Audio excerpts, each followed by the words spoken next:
L'Éternel élève les humbles, et il abaisse les méchants jusqu'à terre, dit le psaume 147. Il y a une vérité que beaucoup découvrent trop tard.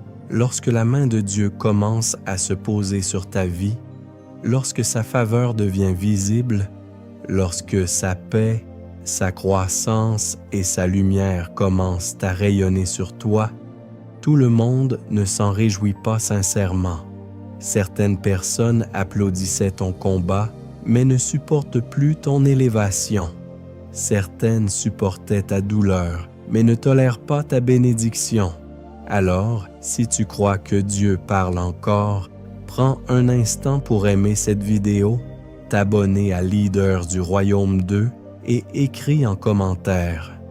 Ce que Dieu m'a donné, personne ne pourra l'arrêter, car aujourd'hui, nous allons ouvrir les Écritures pour comprendre pourquoi la bénédiction attire parfois l'opposition, pourquoi la faveur révèle les cœurs et pourquoi Jésus lui-même a montré que la lumière dérange ceux qui préfèrent l'ombre, comme il est écrit dans Jean 3, verset 19. Reste jusqu'à la fin parce que tu découvriras des clés spirituelles puissantes pour marcher avec discernement, protéger ta paix et recevoir une prière profonde pour demeurer ferme lorsque Dieu t'élève au milieu des regards contrariés. Tu dresses devant moi une table en face de mes adversaires, tu oins d'huile ma tête et ma coupe déborde, déclare le psaume 23, verset 5. Cette parole révèle une vérité que beaucoup de croyants ont du mal à accepter au début de leur marche avec Dieu. Lorsque le Seigneur commence à bénir un être humain, à l'élever, à le restaurer, à lui ouvrir des portes, à faire briller sa paix, sa sagesse et sa faveur, tout le monde ne s'en réjouit pas avec un cœur pur. Certaines personnes étaient à l'aise avec toi tant que tu étais brisé, confus, limité ou invisible. Mais dès que la grâce de Dieu commence à se manifester sur ta vie, des cœurs se dévoilent, des regards changent, des distances apparaissent et des tensions naissent là où tu pensais trouver un soutien sincère. Bien-aimé, si ce message t'interpelle déjà, prends un instant pour aimer cette vidéo, t'abonner à Leaders du Royaume 2 et écris en commentaire. La bénédiction de Dieu sur ma vie ne sera pas étouffée. Aujourd'hui, nous allons comprendre pourquoi certaines personnes ne supportent pas ce que Dieu fait en toi. Comment discerner cette réalité sans tomber dans l'amertume et comment rester humble, stable et spirituellement lucide quand le Seigneur t'honore. Reste jusqu'à la fin, parce qu'une prière profonde t'attend, ainsi que des clés bibliques capables de protéger ta paix et de fortifier ton esprit. Les Écritures montrent clairement que la bénédiction attire souvent des réactions inattendues. Joseph reçut des songes de Dieu, mais Genèse 37 nous dit que ses frères le jalousèrent encore davantage. David fut oint par Samuel, mais après cette onction, il entra dans des saisons de poursuite, d'incompréhension et d'hostilité. Isaac, dans Genèse 26, devint prospère, et la parole dit que les Philistins lui portèrent envie. Jésus lui-même, parfaitement saint, parfaitement juste, rempli de grâce et de vérité, fut admiré par certains, mais rejeté par d'autres. Jean 15, verset 18, rappelle cette réalité.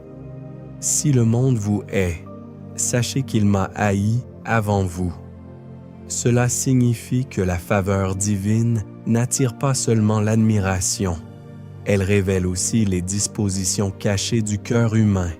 Aujourd'hui, cette vérité est souvent mal comprise parce que beaucoup pensent que si Dieu est avec toi, alors tout le monde te soutiendra naturellement. Or, la Bible n'enseigne jamais cela. Elle enseigne plutôt que la lumière expose, que l'élévation provoque, et que la grâce de Dieu peut devenir un miroir gênant pour ceux qui refusent de se laisser transformer. Le problème n'est pas toujours ta bénédiction en elle-même. Le problème est ce qu'elle réveille chez ceux qui vivent dans la comparaison, la frustration, l'orgueil ou la rébellion intérieure. Voilà pourquoi tu dois comprendre cette réalité avec sagesse, sans peur, sans arrogance et sans naïveté. Il faut maintenant entrer plus profondément dans ce mystère spirituel, car beaucoup de croyants souffrent sans comprendre ce qu'ils traversent. Ils pensent avoir mal agi, alors qu'en réalité, ils sont parfois simplement entrés dans une saison où la bénédiction de Dieu devient visible.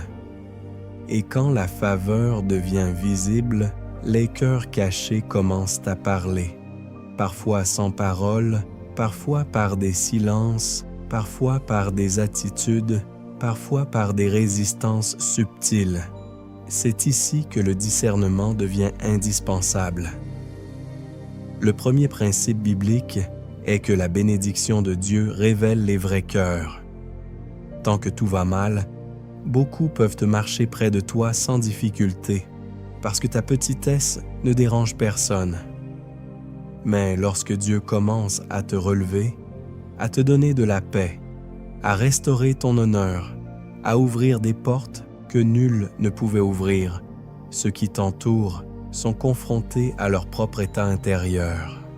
La bénédiction agit alors comme une lumière. Luc 8, verset 17, dit qu'il n'y a rien de caché qui ne doive être découvert. Ce verset ne parle pas seulement des péchés visibles, il touche aussi les intentions secrètes, les jalousies silencieuses, les comparaisons dissimulées sous des sourires religieux. Regarde Joseph. Ses frères n'étaient pas seulement irrités par un rêve, ils étaient exposés par ce rêve. Le songe de Joseph mettait en évidence leur incapacité à célébrer ce que Dieu avait choisi de faire dans la vie d'un autre. Il en est souvent ainsi encore aujourd'hui. Quand Dieu bénit quelqu'un, cela devient pour certains une source d'inspiration, mais pour d'autres une source d'agitation. Deux personnes peuvent assister à la même élévation. L'une dira avec foi que Dieu est vivant. L'autre se demandera pourquoi elle n'a pas reçu la même chose. Une même bénédiction peut donc produire l'adoration ou la jalousie selon l'état du cœur. Imagine une maison plongée dans une lumière faible. Tant que la lampe éclaire à peine, la poussière semble discrète. Mais lorsqu'on ouvre grand les volets et que le soleil entre, tout devient visible. Le soleil n'a pas créé la poussière, il l'a révélée. De la même manière, ta bénédiction ne crée pas toujours les mauvaises intentions autour de toi. Elle les révèle. C'est pourquoi tu dois éviter deux erreurs. Croire que tout le monde est contre toi ou croire que tout le monde est avec toi. La sagesse consiste à observer les fruits. Proverbe 26 enseigne qu'avec le temps, ce qui est enfoui finit par paraître. Ce que Dieu fait dans ta vie fera remonter à la surface ce que les autres portent en eux. Et cela n'est pas une malédiction, c'est une clarification. Le deuxième principe biblique est que certaines personnes aiment ta compagnie tant qu'elles se sentent supérieures à toi. C'est une vérité difficile, mais réelle. Certaines relations ne sont pas construites sur l'amour, mais sur un équilibre caché où l'autre se rassure en te voyant plus bas, plus fragile, plus dépendant ou moins avancé. Tant que tu avais besoin d'être encouragé, secouru, conseillé ou relevé, elle se sentait forte, utile, dominante, voire indispensable. Mais quand Dieu commence à t'affermir, à te rendre lucide, stable, discipliné, béni, influent ou paisible, la relation change brutalement parce que son fondement véritable est touché. On voit une image de cela dans la relation entre Saül et David. Tant que David servait discrètement, jouait de la harpe et apaisait le roi, sa présence semblait acceptable. Mais quand la faveur de Dieu sur David devint visible aux yeux du peuple, quand les chants commencèrent à reconnaître son impact, Saül ne vit plus en lui un serviteur, mais une menace. Pourtant, David n'avait pas volé le trône. Il n'avait pas organisé une rébellion. Il était simplement marqué par Dieu. Premier livre de Samuel 18 montre clairement que la faveur sur David troublait Saül. C'est souvent ainsi.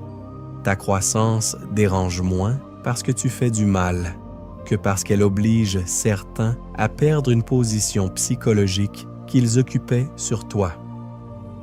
Il existe une parabole simple pour comprendre cela. Un homme gardait dans sa cour un jeune arbre.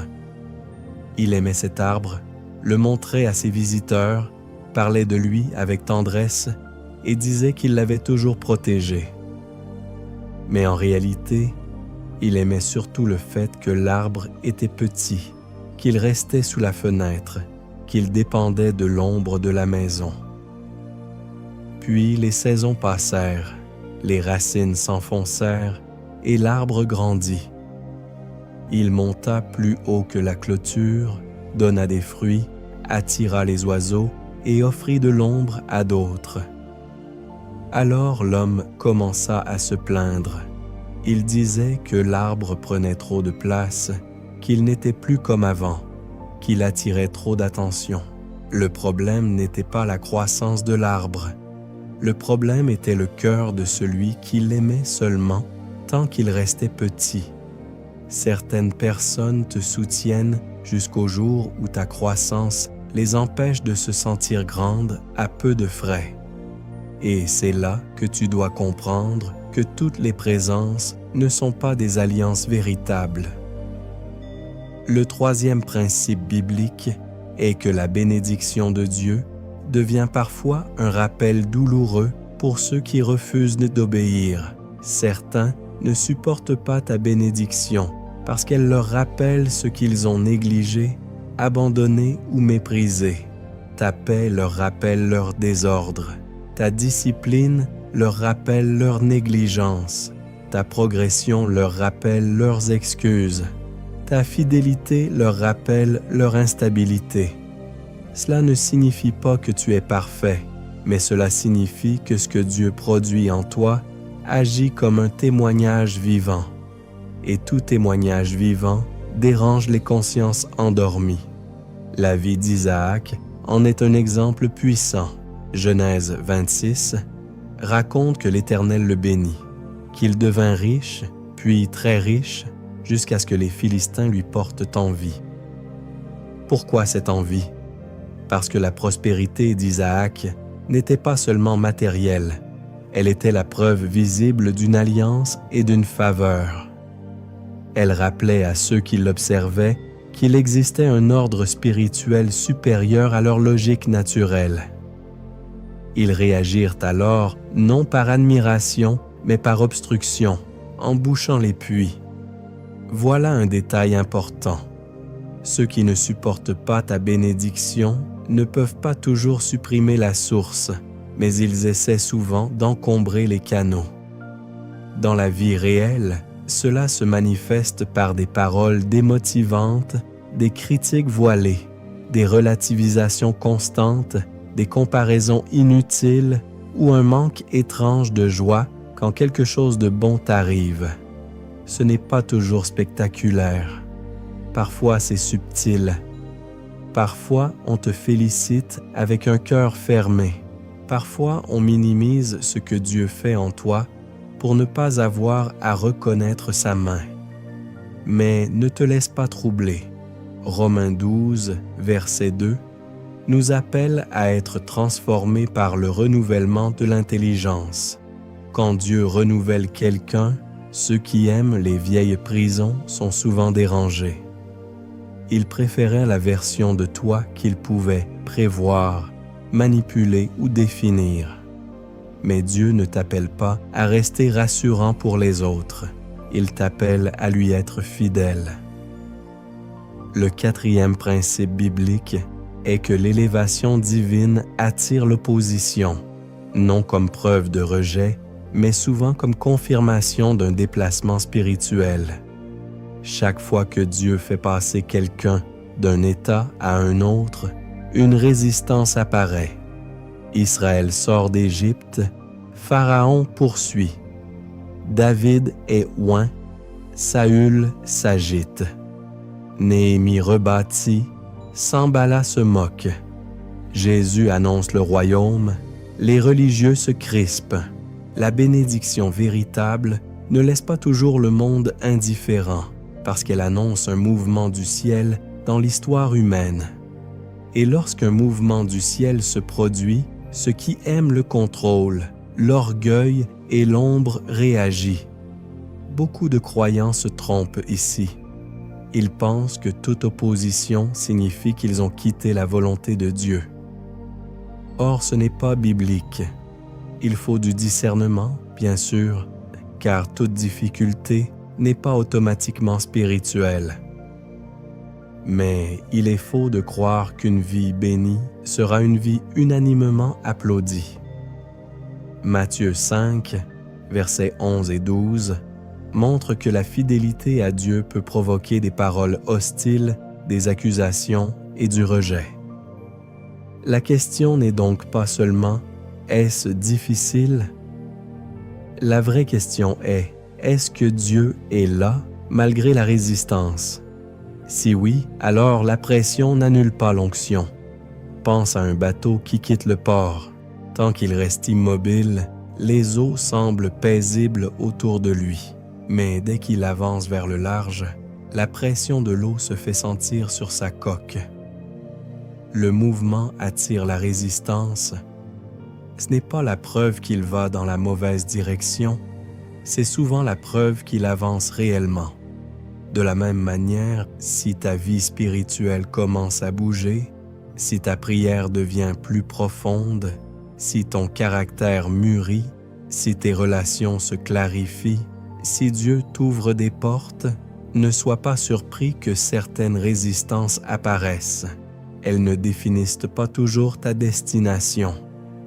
Parfois, elles la confirment. Le cinquième principe biblique est que tout le monde ne sait pas célébrer une bénédiction qu'il ne contrôle pas. Il existe des personnes qui applaudissent volontiers ce qu'elles ont conseillé, dirigé ou autorisé, mais qui deviennent un mal à l'aise dès que Dieu agit librement dans ta vie sans passer par leur validation. C'est là une forme subtile d'orgueil spirituel ou relationnel. On veut bien que tu grandisses, mais pas sans dépendre. On veut bien que tu réussisses, mais pas si cette réussite montre que Dieu peut t'enseigner directement, te conduire directement et te faire avancer sans rester sous certaines mains humaines. Dans l'Évangile, les chefs religieux ont souvent eu ce problème avec Jésus. Ils supportaient l'idée de religion encadrée, mais pas la manifestation libre de la puissance de Dieu à travers quelqu'un qu'ils n'avaient pas placé selon leurs règles. Marc 2 montre leur gêne, non seulement face au miracle, mais face à l'autorité qui accompagnait la présence du Christ. Ils étaient érangés parce que Dieu agissait hors de leurs attentes et de leur système. Aujourd'hui encore, certaines personnes ne supportent pas ta bénédiction parce qu'elles ne peuvent ni l'expliquer, ni se l'attribuer, ni la contenir. Il faut alors garder un cœur humble, mais libre. Ne cherche pas à réduire ce que Dieu fait pour rassurer ceux qui ne veulent pas reconnaître sa main. Ne transforme pas ta lumière en pénombre pour ne pas gêner des yeux habitués à l'obscurité. Matthieu 5, verset 16 dit « Que votre lumière luise ainsi devant les hommes. » Cela ne veut pas dire se vanter.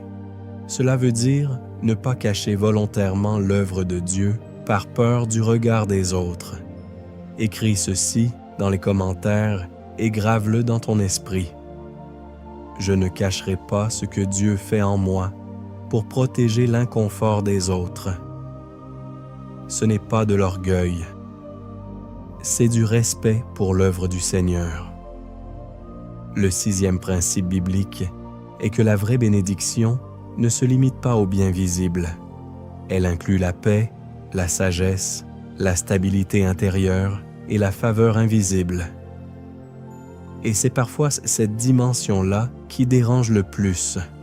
Beaucoup pensent que les gens sont seulement jaloux de l'argent, des possessions ou de la réussite extérieure. Mais très souvent, ce qui les trouble profondément, c'est de voir quelqu'un marcher avec une paix qu'il n'arrive pas à acheter, une joie qu'il n'arrive pas à fabriquer, une clarté qu'il n'arrive pas à produire.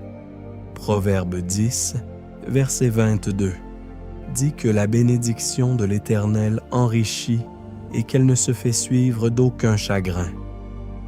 Voilà ce qui dérange. Une bénédiction qui ne détruit pas l'âme. Quand Dieu te bénit réellement, il ne t'accorde pas seulement quelque chose pour être vu.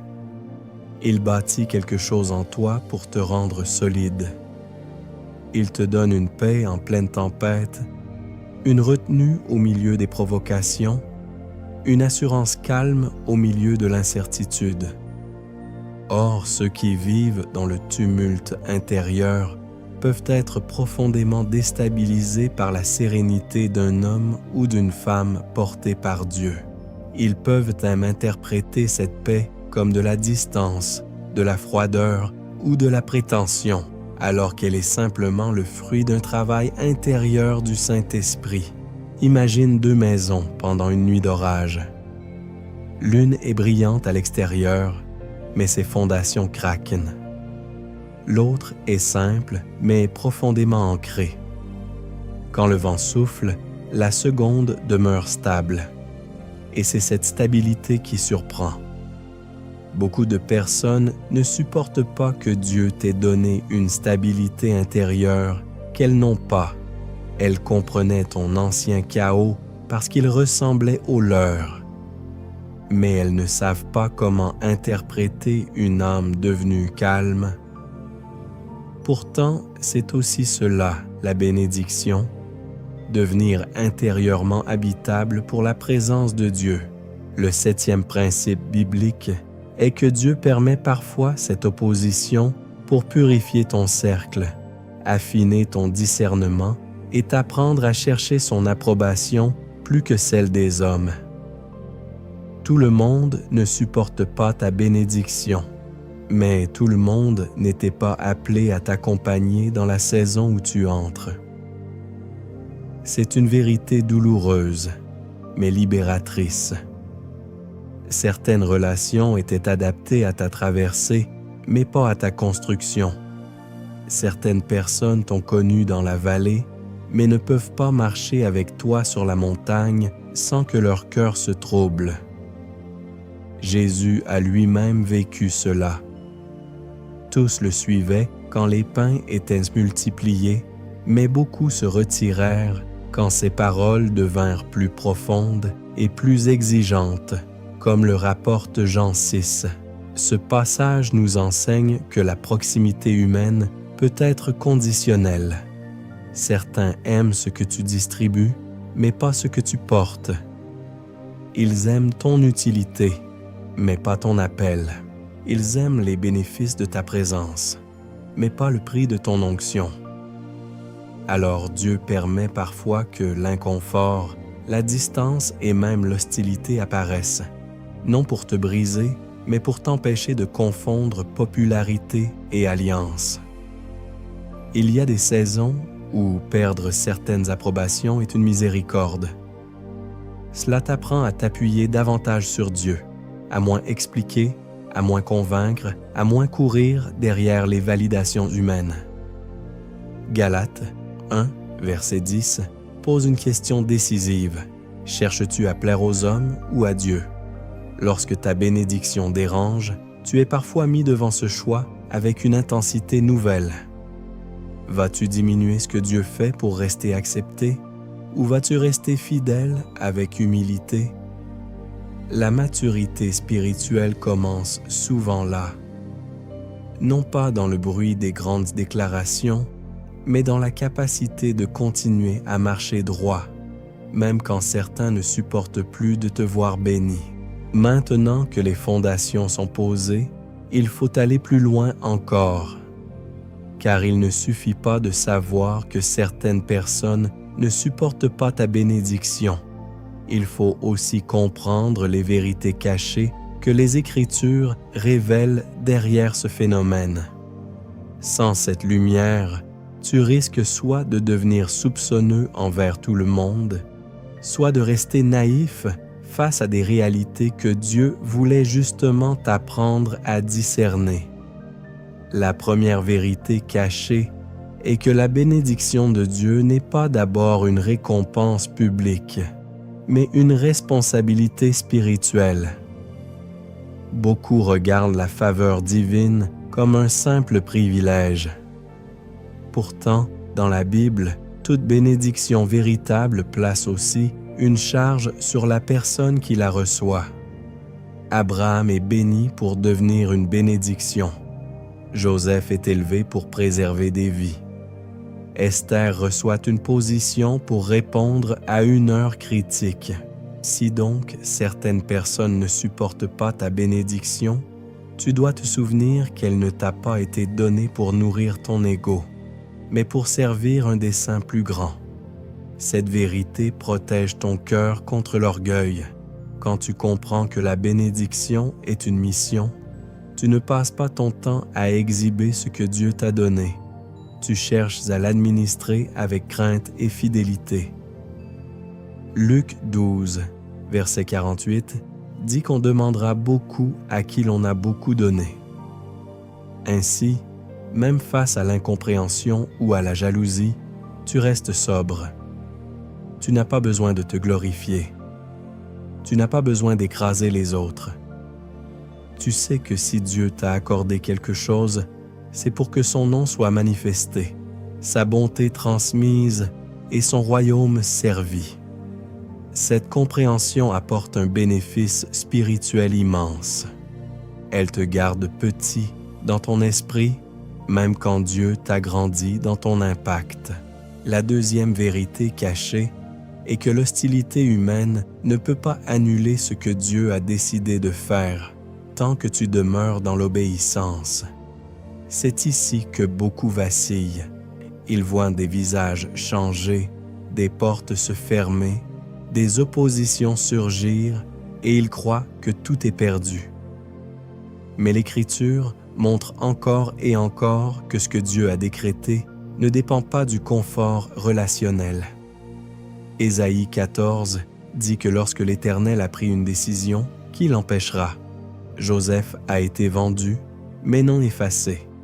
David a été poursuivi, mais non désigné par erreur. Daniel a été ciblé, mais non abandonné. Il faut corriger ici une idée reçue. La résistance autour de toi ne signifie pas automatiquement que la bénédiction s'est retirée. Parfois, c'est précisément parce qu'elle est présente que l'agitation augmente. Ce qui doit te rassurer, ce n'est pas l'opinion changeante des hommes, mais la fidélité immuable de Dieu.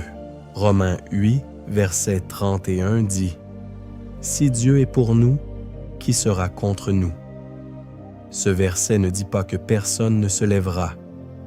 Il dit qu'aucune opposition ne pourra finalement prévaloir contre le dessein de Dieu. Le bénéfice spirituel de cette vérité est une paix profonde. Tu arrêtes de vivre sous la tyrannie des réactions humaines. La troisième vérité cachée est que certaines pertes relationnelles accompagnent naturellement certaines élévations spirituelles. Cela ne veut pas dire que toute séparation vient de Dieu, ni qu'il faut mépriser les autres. Cela signifie simplement qu'à mesure que Dieu te fait grandir, tout ne peut pas rester comme avant. Amos 3, verset 3, demande « Deux hommes marchent-ils ensemble sans en être convenus? Lorsque tes convictions changent, lorsque ton rythme change, lorsque ta consécration s'approfondit, lorsque ton langage devient plus pur, lorsque ton discernement s'affine, certaines relations deviennent inconfortables sans même qu'une dispute éclate. Beaucoup souffrent parce qu'ils veulent conserver toutes les anciennes proximités tout en entrant pleinement dans une nouvelle saison avec Dieu. Mais cela n'est pas toujours possible. Jésus a parlé de vin nouveau et d'outre nouvelles. Une transformation profonde appelle souvent un contenant nouveau. Le bénéfice spirituel de cette vérité est la liberté intérieure. Tu cesses de forcer certaines continuités que Dieu n'alimente plus. Tu n'entretiens pas la rupture avec violence, mais tu acceptes que tout ce qui t'entourait dans une saison ne soit pas destiné à définir la suivante. Cette lucidité évite bien des blessures inutiles. La quatrième vérité cachée est que Dieu te bénit parfois sous le regard de ceux qui doutaient de toi pour manifester sa souveraineté. Le psaume 23, verset 5, le dit avec une force saisissante. Dieu prépare une table devant toi, en face de tes adversaires.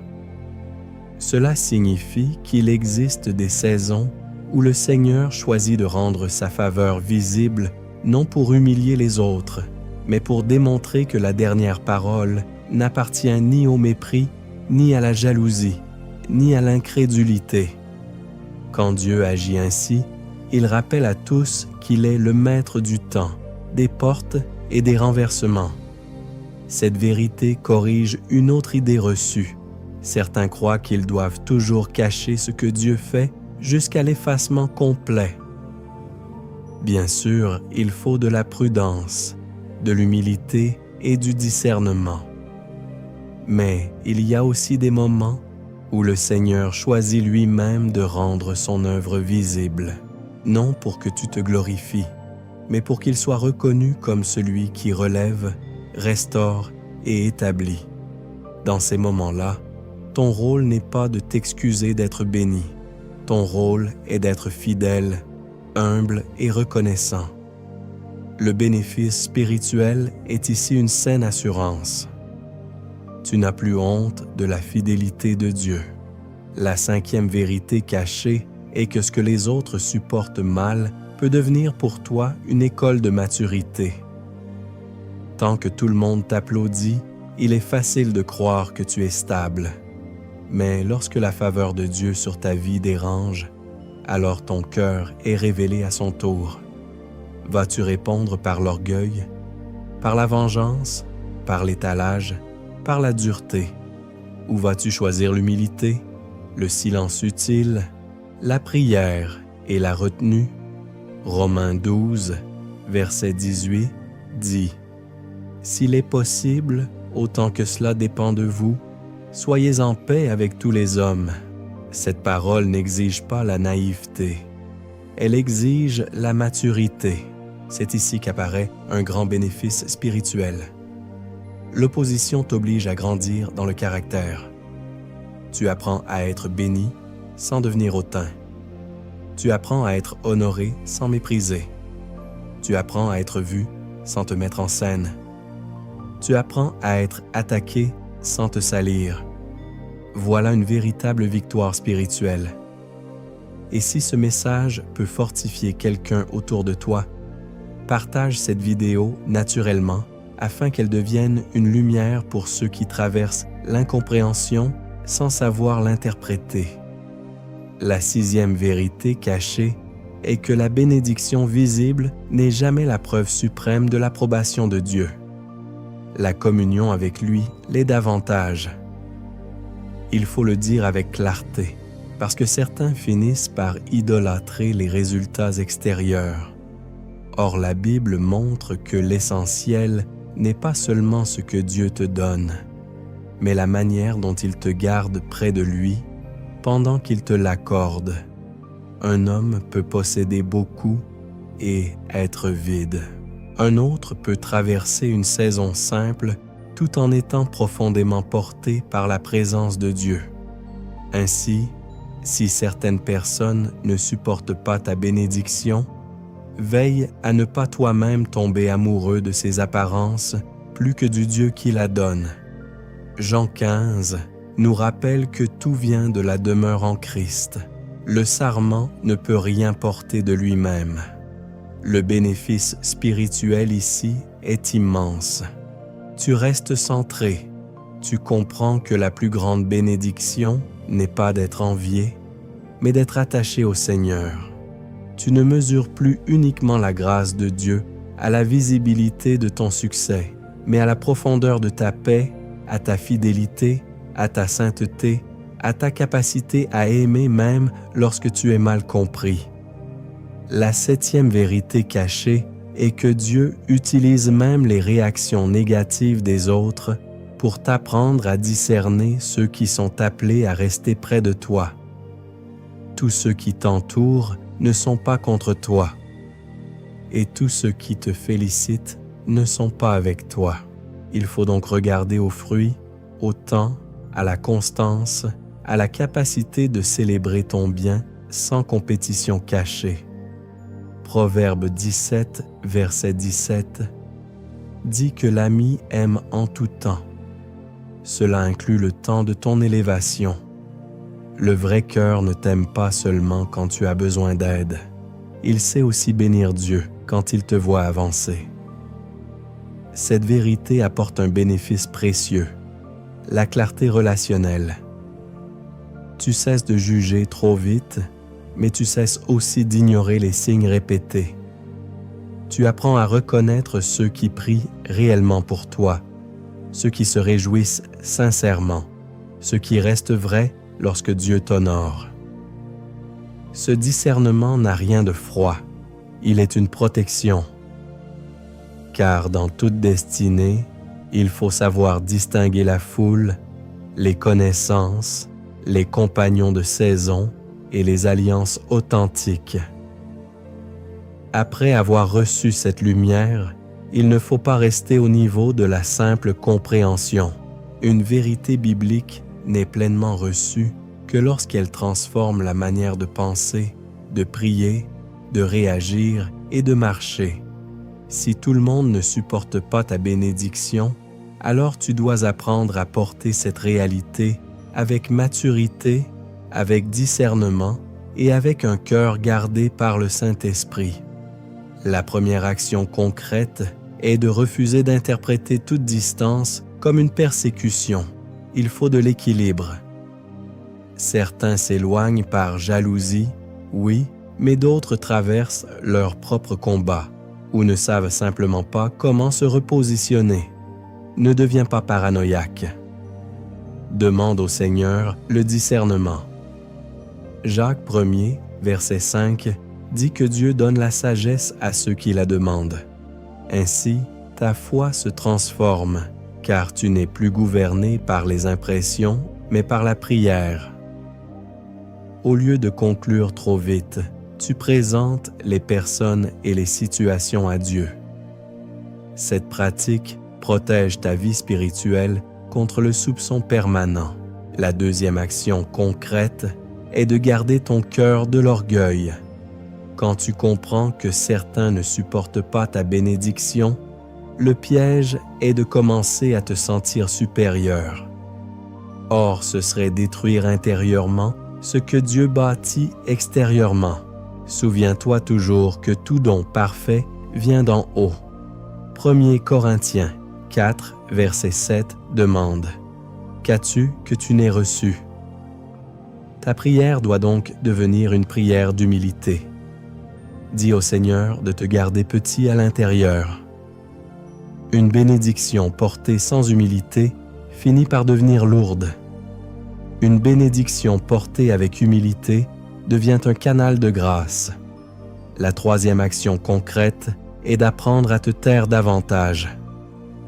Tout ne doit pas être expliqué, tout ne doit pas être défendu, tout ne doit pas être publié, tout ne doit pas être raconté. Jésus lui-même a gardé le silence dans certains moments décisifs. Proverbe 17, verset 27, Associe la retenue à l'intelligence. Quand Dieu t'élève, la sagesse consiste souvent à parler moins, à exposer moins, à chercher moins à convaincre. Cette attitude transforme ta foi, car tu apprends à laisser Dieu être ton défenseur.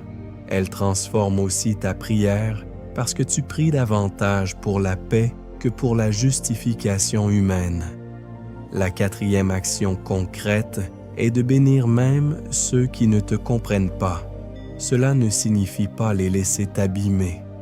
Cela signifie ne pas laisser leurs troubles contaminer ton cœur. Jésus a enseigné à prier pour ceux qui nous maltraitent. Si quelqu'un ne supporte pas ce que Dieu fait en toi, ne réponds pas par le mépris.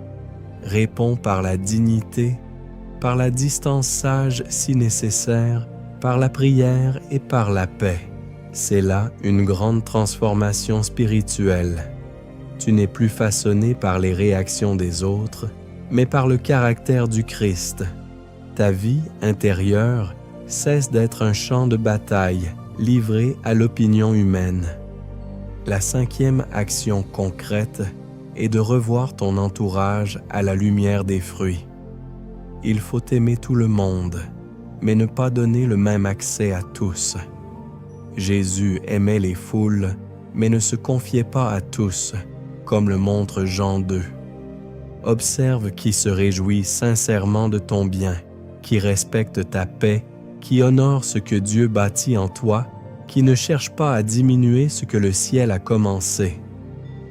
Écris cette phrase en commentaire comme un acte de lucidité spirituelle. Je demanderai à Dieu de purifier mon entourage sans durcir mon cœur. Voilà une prière saine. Elle protège ton avenir sans te rendre amer. Avant d'aller plus loin, reçois cette petite histoire comme une parabole. Un homme avait reçu du roi une lampe précieuse pour traverser une longue route de nuit. Au début, ses compagnons étaient heureux de marcher avec lui, car la lampe leur permettait de voir les pierres, les fossés et les dangers. Mais à mesure qu'ils avançaient, la lumière révélait aussi leur visage, leurs charges cachées et les objets qu'ils tenaient dans l'ombre. Certains commencèrent alors à demander à l'homme de couvrir la lampe, disant que sa clarté devenait gênante. D'autres lui reprochaient d'attirer l'attention. D'autres encore prétendaient que la route serait plus simple sans cette lumière. L'homme hésita, car il voulait rester accepté par le groupe. Mais en avançant encore un peu, il vit au loin un ravin que seule la lampe permettait de distinguer. Alors il comprit que s'il éteignait la lumière pour préserver l'ambiance, tout le monde tomberait. Il choisit donc de garder la lampe allumée, non pour dominer les autres, mais pour rester fidèle au roi qui la lui avait confiée. Certains quittèrent la route, d'autres restèrent, et ceux qui restèrent arrivèrent au matin. Ta bénédiction ressemble parfois à cette lampe. Elle dérange moins parce qu'elle brille que parce qu'elle révèle. La sixième action concrète est de persévérer sans te laisser ralentir par l'inconfort relationnel. Beaucoup interrompent leur élan spirituel pour tenter de récupérer l'approbation de ceux qui se troublent. C'est une erreur. Continue à prier, continue à te sanctifier, continue à travailler avec sérieux, continue à marcher dans la vérité. Néhémie a refusé de descendre de son chantier pour répondre à des distractions hostiles. Toi aussi, ne descends pas de ce que Dieu te demande pour apaiser tous les regards. Cette discipline transforme ta foi en endurance. Elle fait de ta vie spirituelle une construction solide plutôt qu'une réaction aux humeurs des autres. La septième action concrète est de faire de la bénédiction reçue une source de service. Plus Dieu t'accorde, plus tu dois devenir un canal. Aide, encourage, prie, conseille avec sagesse, reste généreux. Cela protège ton âme contre la dureté. Cela montre aussi que la bénédiction divine ne t'a pas enfermé dans l'autocontemplation. Acte 20, verset 35, rappelle qu'il y a plus de bonheur à donner qu'à recevoir. Quand tu vis ainsi, même ceux qui te comprennent mal ne pourront pas facilement nier la qualité spirituelle de ce que Dieu produit en toi. Et même s'ils persistent dans leurs troubles, toi tu resteras aligné avec le cœur du royaume. Bien-aimé, retiens ceci avec force. Si tout le monde ne supporte pas ta bénédiction, cela ne signifie pas que tu dois t'excuser d'être relevé par Dieu. Cela signifie que tu dois porter sa faveur avec discernement, humilité et fermeté. Les Écritures nous ont montré que la bénédiction révèle les cœurs, clarifie les relations, expose la jalousie cachée, provoque parfois l'opposition, mais fortifie aussi le caractère de celui qui demeure attaché au Seigneur. Joseph l'a vécu, David l'a vécu, Isaac l'a vécu, Jésus lui-même l'a vécu. Alors ne sois ni surpris, ni troublé outre mesure. Marche avec un cœur pur. Garde ta paix. Reste fidèle. Ce que Dieu fait dans ta vie n'a pas besoin de l'approbation universelle pour être authentique. Ne réduis pas ta lumière pour rassurer ceux qui ont choisi l'ombre. Ne transforme pas ta gratitude en culpabilité. Ne laisse pas l'inconfort des autres te pousser à mépriser l'œuvre de Dieu en toi. Mais ne tombe pas non plus dans l'orgueil, la dureté ou la vengeance. Reste un homme, reste une femme façonnée par Christ. Et si ce message a parlé à ton esprit, partage cette vidéo avec une personne qui traverse une saison de confusion relationnelle. Écris en commentaire ce que le Seigneur a mis sur ton cœur et retourne dans la parole pour méditer ces passages jusqu'à ce qu'ils deviennent une conviction vivante en toi. Père éternel, au nom de Jésus-Christ, je te prie pour celui ou celle qui écoute ce message maintenant. Tu vois les bénédictions visibles et invisibles que tu as commencées dans sa vie. Tu vois aussi les regards lourds, les distances étranges, les réactions blessantes, les incompréhensions et les résistances qui l'entourent. Seigneur, garde son cœur de l'amertume, garde son âme de l'orgueil, garde ses lèvres des paroles inutiles. Donne-lui un discernement pur pour reconnaître ce qui vient de la jalousie, ce qui vient de la confusion et ce qui vient simplement d'une transition que tu permets. Apprends-lui à marcher humblement, sans se diminuer, à briller sans se vanter, à se protéger sans se fermer, à aimer sans se livrer sans sagesse. Que toute bénédiction que tu lui accordes devienne un instrument de paix, de service, de maturité et de gloire pour ton nom. Purifie son entourage, affermis ses pas, fortifie sa foi et établis sa vie dans ta vérité. Là où l'ennemi voulait semer la peur, mets la paix. Là où les hommes ont mal interprété ta main, manifeste encore davantage ta fidélité, et que cette personne sache, au plus profond de son esprit, que ce que tu as commencé, tu es assez fidèle pour l'achever. Au nom puissant de Jésus, Amen.